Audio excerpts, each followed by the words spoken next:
especially the Greco-Roman skills. Like, sitting back. That, ladies and gentlemen, is the future. He is the present, and he is the future, and he might be the greatest talent that we've ever seen in the UFC. It's hard to bet against Jon. It's hard to bet against Jon. Crazy reach, and also just skillful. Nice trip. There's some Greco. His timing is so good, Mike. Yeah. His skills are so rock solid in every way, shape, or form. His stand-up, his submissions. This is Shanko Terrible trying to get spot. out of this bad Terrible spot. He's crazy strong. Then a punch, and again. He's got just an insane mind for fighting. Herb Dean right on top of the action. Jon dominates everybody. Looking to All right, look, this might be the hardest episode I've ever done, because today we're diving into a fight that hasn't happened yet. But if it does, it could go down as one of the greatest heavyweight clashes in UFC history. The winner should absolutely fight Tom. And the fight's gonna happen. The fight's gonna happen. It's just a matter of when now and getting it signed. It's done, but it's not done enough to sit right here now and announce it and give you a date. But the fight's gonna happen.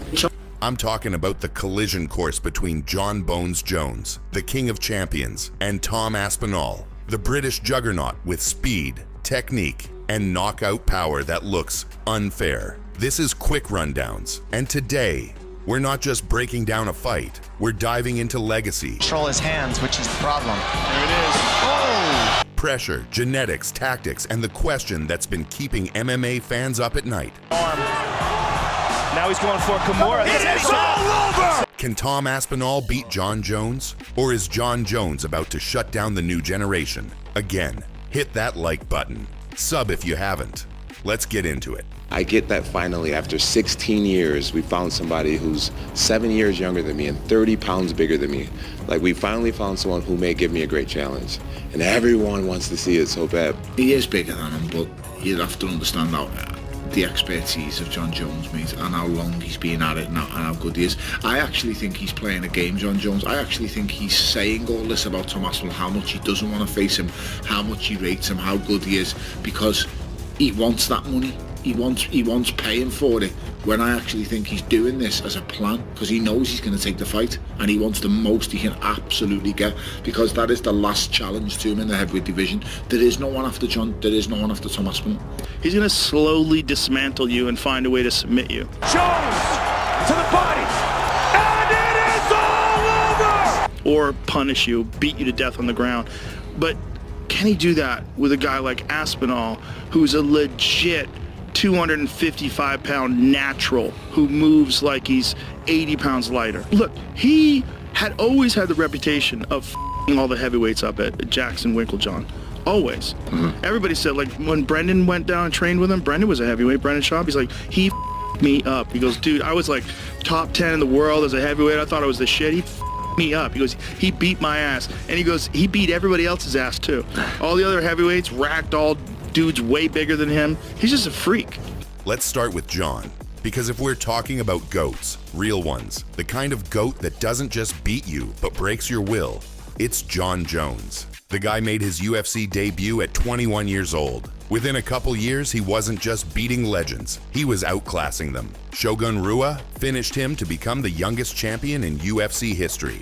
Rampage Jackson tapped.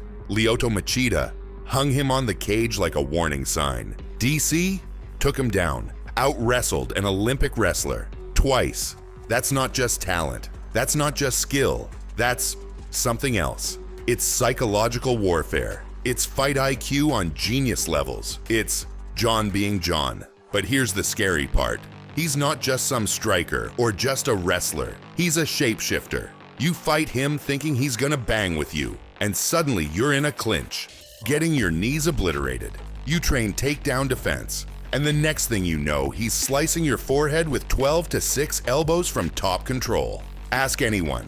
Ask Brendan Schaub, who trained with him back in the Jackson Wink days. Brendan once said, I was a top 10 heavyweight. I thought I was the man. Jon beat my ass, beat everybody's ass. Dude's way bigger than him. He made him look average. That's the kind of aura we're talking about. But now, for the first time in years, there's a real threat, and he's coming from England.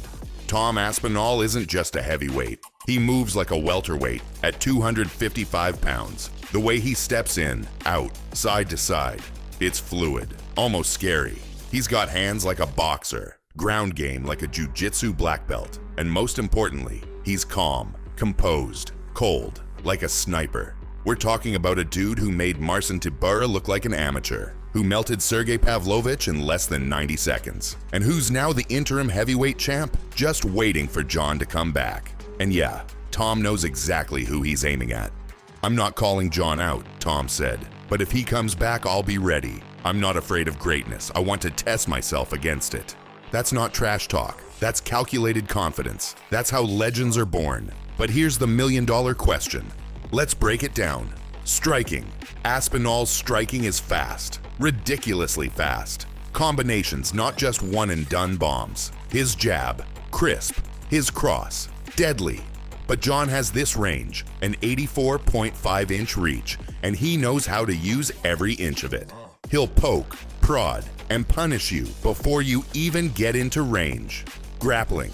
Tom's got clean takedowns and vicious top control. But against Gane, Jon made it look easy. Took him down, mounted, and choked him in the first round. Could Tom survive that?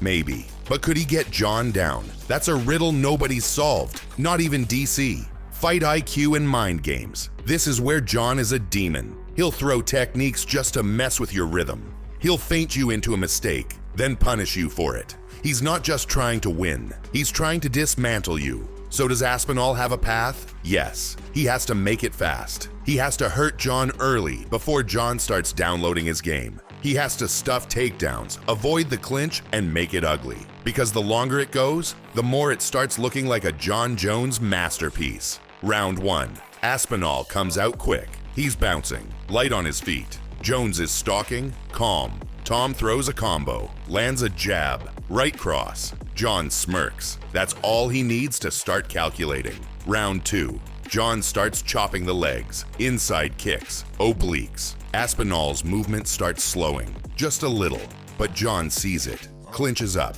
dirty elbows. Tom gets cut. Round 3. Jon takes him down, full mount, elbows, GNP. The crowd is on its feet. Herb Dean's looking close. Or, round 1. Tom blitzes, lands clean. Jon stumbles. Aspinall follows up with a brutal uppercut. Jon goes down. TKO. We got a new king.